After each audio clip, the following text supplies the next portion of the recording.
स्वागत है आज के सेशन में। वीडियो को शुरू करने से पहले आपसे रिक्वेस्ट है, यदि आप चैनल पर पहली बार आए हैं तो चैनल को सब्सक्राइब करें तथा बेल आइकन को प्रेस करें, जिससे हमारे आने वाले वीडियो का नोटिफिकेशन आपको मिलता रहे। तो आज की वीडियो का पहला प्रश्न है, मोनोजाइट किसका अयस्क है? ऑप्शंस हैं जर्कोनियम, थोरियम, टाइटेनियम, लौह। सही ऑप्शन है ऑप्शन बी, थोरियम। मोनोजाइट अयस्क से थोरियम का निष्कर्षण किया जाता है, अतः मोनोजाइट थोरियम का अयस्क है। थोरियम एक रेडियो सक्रिय धातु है। यह भारत में केरल के समुद्री तट की मोनोजाइट बालू में प्रचुर मात्रा में उपलब्ध है। थोरियम का उपयोग परमाणु ऊर्जा के उत्पादन में, फोटो इलेक्ट्रिक सेल में, कार्बनिक रसायन में उत्प्रेरक के रूप आदि में किया जाता है। अगला प्रश्न, हाल ही में किन दो दक्षिण अमेरिकी देशों में सीमा विवाद के कारण तनाव बढ़ गया है? ऑप्शंस हैं बोलिविया और ब्राजील, कोलंबिया और इक्वाडोर, चिली और पेरू, वेनेजुएला और गुआना। सही ऑप्शन है ऑप्शन डी, गुआना के एक क्षेत्र ऐसेविक्यो पर लंबे समय से चल रहे सीमा विवाद के कारण वेनेजुएला और गुआना के बीच हाल के हफ्तों में तनाव बढ़ रहा है। अगला प्रश्न, निम्नलिखित में से किसने टांका नामक चांदी का सिक्का चलाया था? ऑप्शंस हैं अलाउद्दीन खिलजी, कुतुबुद्दीन ऐबक, इल्तुतमिश, बलबन। सही ऑप्शन है ऑप्शन सी, इल्तुतमिश। इल्तुतमिश ने टांका नामक चांदी का सिक्का चलाया था। नेक्स्ट क्वेश्चन, निम्न में से किसे पोलैंड का नया प्रधानमंत्री चुना गया है? ऑप्शंस हैं डोनाल्ड टस्क, अंद्रजेज दुदा, मातुस्ज मोराविकी, जारोस्लाव कैंजिस्की। सही ऑप्शन है option A, Donald tusk. Poland की संसद ने सोमवार को मध्यमार्गी पार्टी के नेता डोनाल्ड टस्क को प्रधानमंत्री के रूप में चुन लिया।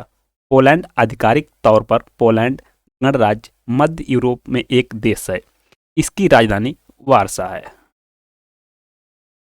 नेक्स्ट क्वेश्चन, निम्नलिखित नामों में से उसे चिन्हित कीजिए जो हिमाऊ के भाइयों में से किसी का नाम नहीं है। ऑप्शंस हैं कामरान, उस्मान, अस्करी, हिंदाल। जो नहीं है वह है ऑप्शन बी, उस्मान। कामरान, अस्करी, हिंदाल हुमायूं के भाई थे। उस्मान हुमायूं का भाई नहीं था। नेक्स्ट क्वेश्चन, लोहे में जंग को रोकने के लिए उपयोग किया जाता है। जिंक का, मैग्नीशियम का, क्लोरीन का, तांबा का। सही ऑप्शन है ऑप्शन ए, जिंक का। लोहे को आर्द्र वायु में छोड़ देने पर उसके ऊपर लाल रंग की एक ढीली परत बैठ जाती है, जिसे जंग कहते हैं। इस क्रिया को जंग लगना कहते हैं। लोहे पर यह जंग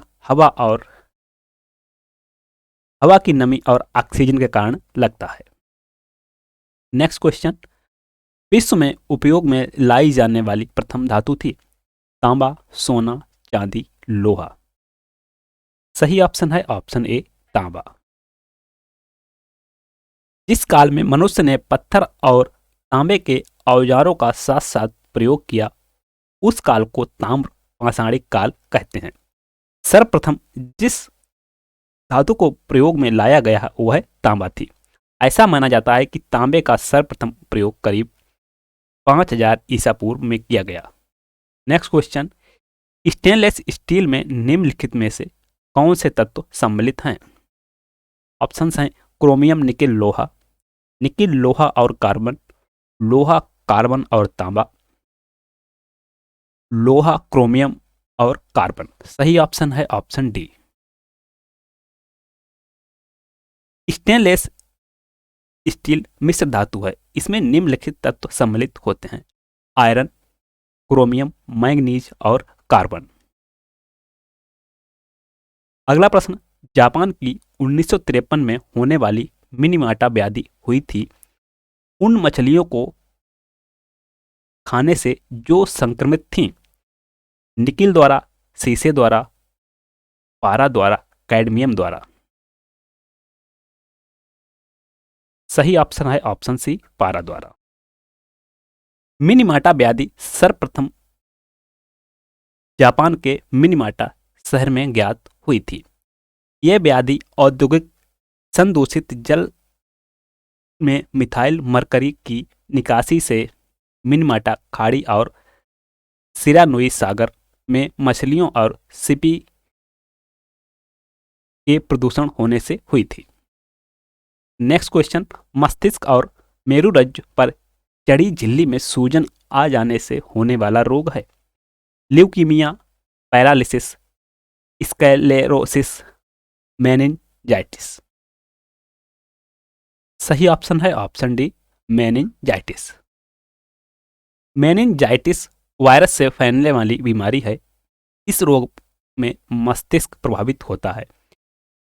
इस रोग में रोगी को तेज बुखार आता है और बाद में बेहोश भी होने लगती है। मस्तिष्क तथा मेरुरज्जु के ऊपर चढ़ी झिल्ली के नीचे रहने वाले द्रव सेरिब्रोस्पाइनल द्रव में संक्रमण होता है। कभी कभी रोगी की मृत्यु भी हो जाती है। इस रोग से बचने के लिए मेनिंजाइटिस रोधी टीका लगवाना चाहिए। अगला प्रश्न, हृदय कब आराम करता है? ऑप्शंस हैं कभी नहीं, सोते समय, दो धड़कनों के बीच, यौगिक आसन करते समय। सही ऑप्शन है ऑप्शन ए, कभी नहीं। हृदय यह एक संकुचनशील अंग है। इसके द्वारा द्रव को समस्त शरीर में भेजा जाता है। यह लाल रंग का तिकोना, खोखला एवं मांसल होता है, जो वक्ष गुहा में अधर तल की ओर अवस्थित होता है। हृदय एक पतली झिल्ली से घिरा होता है जिसे हृदयावरण कहते हैं। हृदय रुधिर परिसंचरण तंत्र का एक प्रमुख अंग है। हृदय से रुधिर वाहिनियां शुद्ध रुधिर लेकर शरीर के विभिन्न अंगों तक पहुंचाती हैं। मनुष्य के हृदय का सामान्य स्पंदन 1 मिनट में 72 बार होता है। स्पंदन को धड़कन भी कहते हैं। मनुष्य को जिंदा रहने के लिए हृदय को हमेशा अपना काम करना पड़ता है, अतः हृदय कभी आराम नहीं करता है। नेक्स्ट क्वेश्चन, अति गहरी महासागरीय द्रोणियां कहाँ पाई जाती हैं? ऑप्शंस हैं हिंद महासागर में, प्रशांत महासागर में, आर्कटिक महासागर में, अटलांटिक महासागर में। सही ऑप्शन है ऑप्शन बी, प्रशांत महासागर में। अति गहरी महासागरीय द्रोणियां प्रशांत महासागर में पाई जाती हैं।